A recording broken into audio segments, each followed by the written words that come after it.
Oi, pessoal. Então, agora a gente vai falar sobre a abordagem tradicional da gestão, né? Então, a gente já comentou sobre o ciclo PDCA e aqui agora a ideia é dar continuidade, né, nesse conceito tradicional. Eu, na videoaula anterior, falei um pouco sobre a atuação no mercado da gestão de projetos, como diferentes profissionais de diferentes áreas podem atuar, né? Falamos um pouquinho sobre a questão do design thinking, né, que existe, né? É, daria só uma videoaula sobre design thinking, mas a importância dele para eu pensar desde de idealizar, criar alguma coisa, até prototipar e testar e verificar se aquilo funciona, né?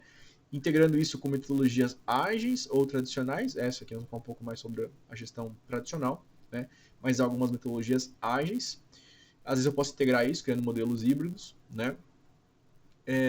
E até o uso do Canvas, né? Então também que só sobre Canvas daria uma aula específica, uma videoaula só sobre Canvas, né? Então esses vídeos iniciais, eles são mais para a gente poder ter uma noção, quando estou falando de conceito de gestão, do que dá para falar, do que dá para trazer para dentro da área de água de efluentes. Então aqui é um momento de a gente conhecer termos novos, conhecer conceitos novos, tá? Para que depois a gente venha aplicá-los, né, para cada situação. Às vezes nem dá para aplicar tudo, cada caso é um caso, né?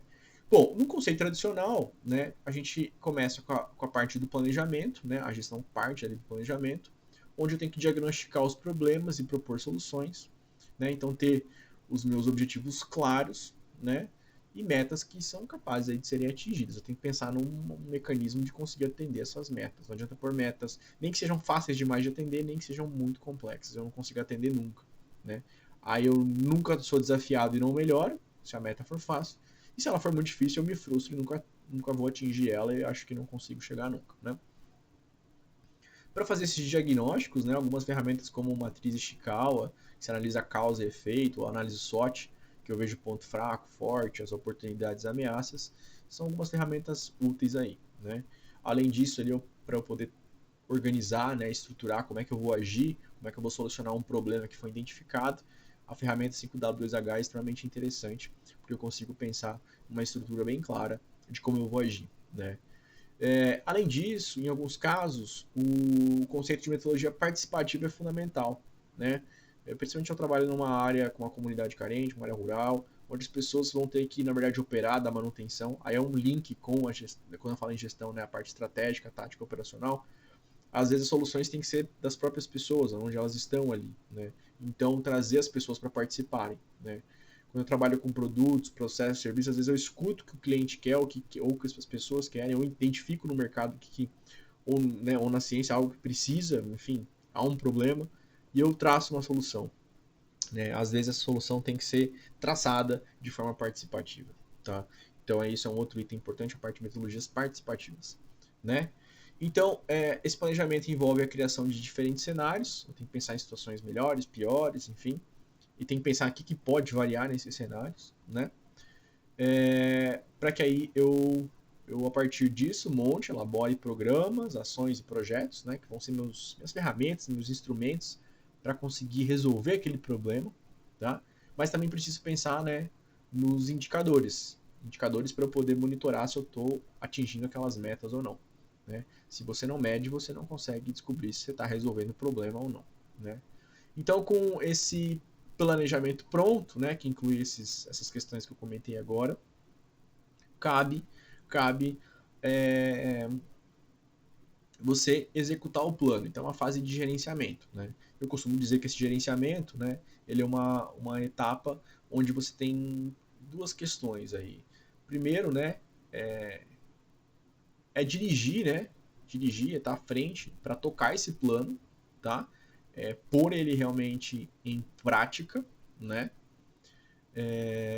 Mas também ele vai partir, né? Esse gerenciamento ele envolve você fazer o controle lá, né? No PDCA seria o check, né?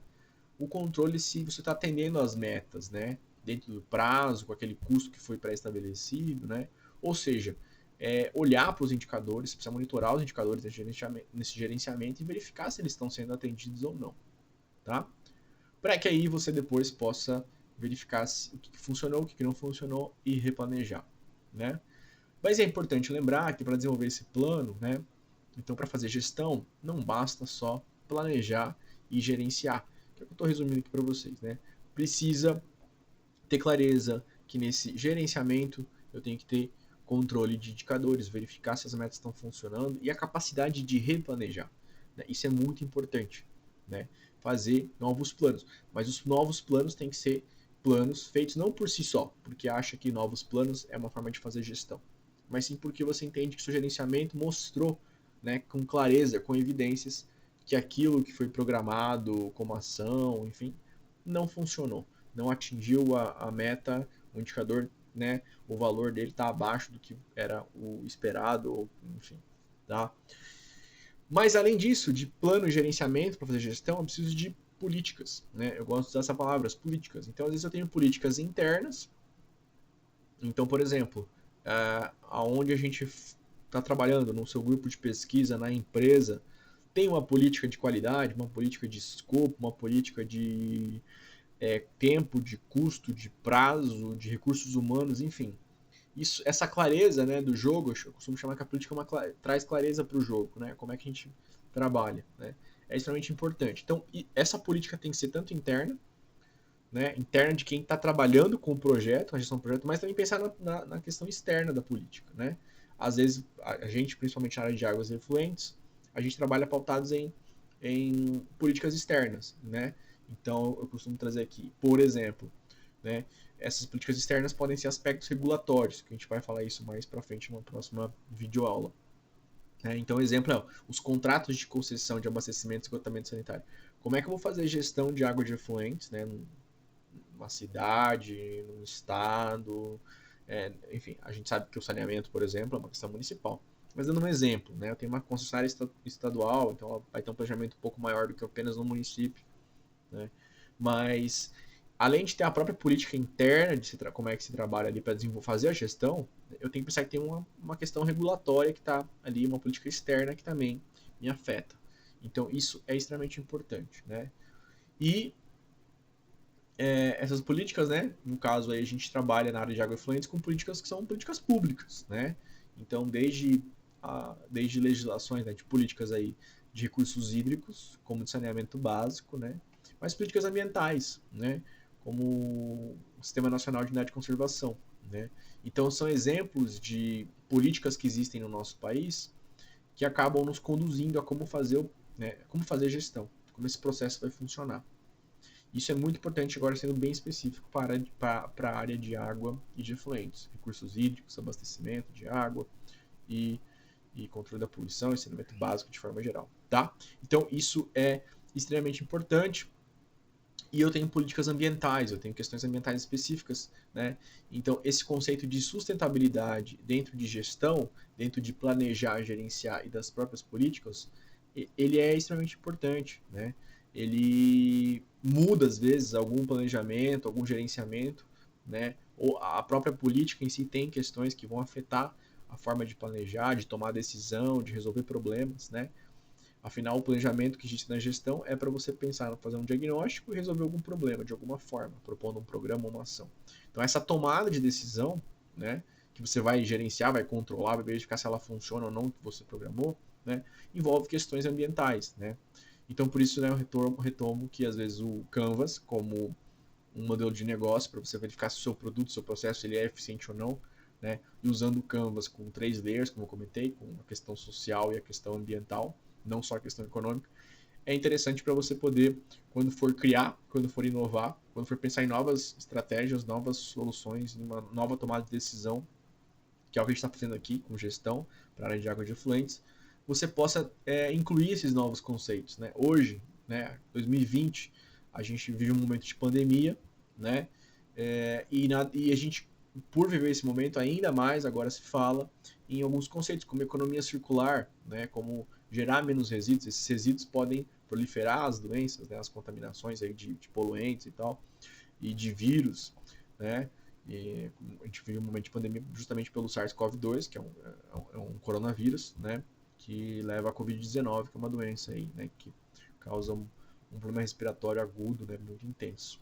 Então, alguns conceitos como economia circular, para diminuir esses resíduos, a relação de água, energia e alimento, né? Então, talvez o transporte de alimentos comece a se tornar uma coisa difícil, complexa, né? Não que vá ser, em alguns casos, etc. Então, para a produção em loco, né, no local, ou ter trajetos, né, menores do que a gente tem, então produzir localmente, né, facilita. Cidades inteligentes, né, então monitoradas, né, eu posso monitorar isso de várias formas, né, monitorar a qualidade da água, do ar, o transporte, posso monitorar doenças, né, a própria veiculação dessas doenças, eu posso monitorar no esgoto, por exemplo, esses vírus, né.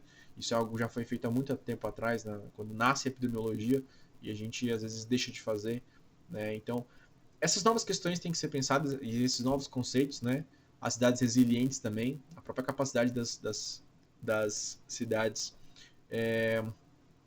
serem inteligentes o suficiente, né, a resiliência passa por isso, por esse processo de ter essa inteligência, né, de que em momentos drásticos, né, em questões de altas temperaturas ou secas, em situações catastróficas, né, ou de dificuldade intensa que se vive, que se passa, a gente consiga ter uma cidade, a gente chama às vezes ela de esponjosa, ela consegue absorver, né, esse impacto, esse dano que pode causar. Enfim, todas essas questões aqui, elas são conceitos, né, que são trazidos, onde a gente pode aplicar modelos de negócio para criar novas soluções em processos, produtos e serviços.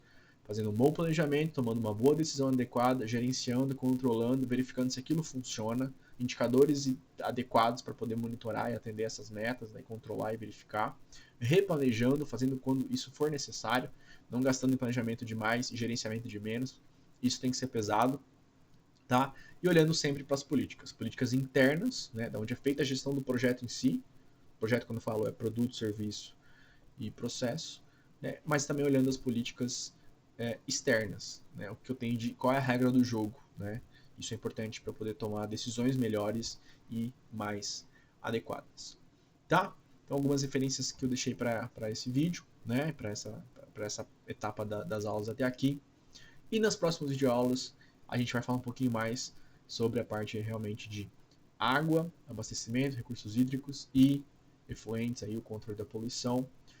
Claro que retomando esses conceitos e trazendo esses conceitos para dentro desses tópicos, que é, no caso aí, água e efluentes. Tá bom? Então curta aí, compartilha, comenta no canal, manda e-mail para mim, entre em contato, estou aqui à disposição. É um prazer para mim estar falando sobre isso. É uma área que eu gosto muito, atuo com ela e vejo ela como uma forma de solução mesmo, né, para as questões que a gente vive. Né? Os profissionais precisam cada vez mais se aventurar nessa relação entre gestão e tecnologias. Né? Às vezes a gente fica muito voltado para a gestão, esquece tecnologia, ou acha que tecnologia é a solução, esquece que isso está no contexto maior, no contexto de gestão. Então essa integração entre essas partes é extremamente fundamental. Tá bom? Então, até lá, a gente continua aqui com os próximos vídeos. E é um prazer estar aqui com vocês. Até mais.